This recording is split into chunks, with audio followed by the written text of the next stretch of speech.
What happens when Hollywood's most legendary tough guy squares off against one of daytime television's most outspoken hosts, and everything goes off the rails. Today, we're unpacking the explosive interview that split audiences, left fans stunned, and ended with a cinematic icon walking off the set in sheer frustration. What began as a standard promotional chat became a defining moment in TV history, and what Goldberg said next will leave you speechless. Before we dive into the full story, hit that subscribe button and drop a comment. Whose side are you on? The morning setup. It was a typical start to the day at the View's Manhattan studio. Clint Eastwood arrived early, as he always did, dressed simply in a button-down shirt and dark jacket. At 94, the legendary actor-director still commanded quiet reverence. He was there to promote his latest film, and everyone expected a smooth, respectful exchange. Behind the scenes, though tension brewed, Whoopi Goldberg was visibly unsettled. She paced backstage, mumbling to herself, repeatedly reviewing her notes. Seasoned crew members noticed something different in her demeanor. Whether it was politics or something personal, it was clear Whoopi was on edge. A tense interview begins on air. Things started predictably. Joy Behar, Sarah Haynes, and the rest of the panel welcomed Eastwood with warmth.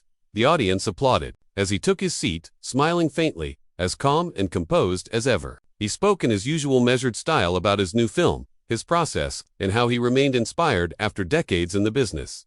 But Whoopi stayed silent, arms crossed, eyes narrow. Anyone familiar with her could tell this wasn't normal. She usually jumped into discussions. Her quietness was ominous.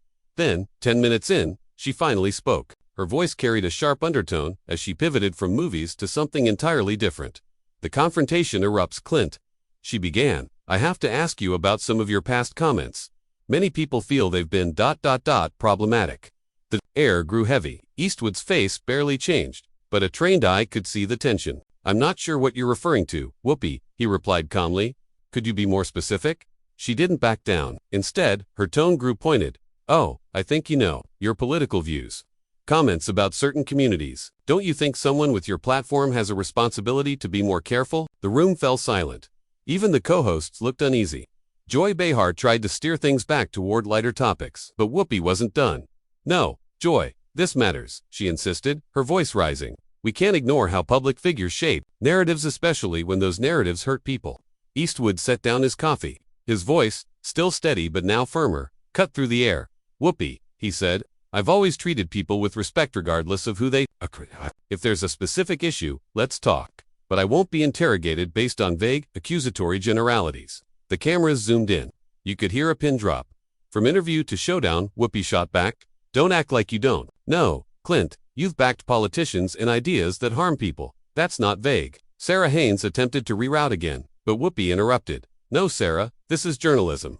This is accountability, not fluff questions about directing techniques. Clint Eastwood sat straighter, still composed. I came here to discuss my work, not to be ambushed. You have a right to your opinion, but I deserve basic respect. Respect, Whoopi snapped. Then show some to the communities hurt by the things you've supported. For the first time, a crack appeared in Eastwood's famously unshakable presence. I've never said anything to hurt anyone, he replied. I've worked with people from every background. What you're doing now isn't journalism, it's a witch hunt. That word, witch hunt, sent Whoopi over the edge. Oh, please. The moment someone challenges you, you play the victim. Clint stayed calm. You're not presenting evidence, you are shouting. I've been transparent, honest, and professional. You're turning this into theater. The breaking point stood. This isn't theater. This is truth-telling. You want a platform, you get the accountability too. Clint's voice turned icy. Then tell me what exactly I said that was so offensive. She didn't miss a beat. You've supported candidates who aim to roll back civil rights. You've made comments that marginalize vulnerable groups. Clint's eyes narrowed. I've never marginalized anyone. If you have proof, present it. Otherwise, stop defaming me. Oh, now you're threatening to sue me, Whoopi said, laughing coldly. Typical. I'm not threatening anything. I'm stating a fact. You're making false claims about my character. The walk-off studio was frozen. Even the buzzing equipment seemed silent. Eastwood slowly stood towering, composed. I've been civil, I've been honest, and now I've been insulted.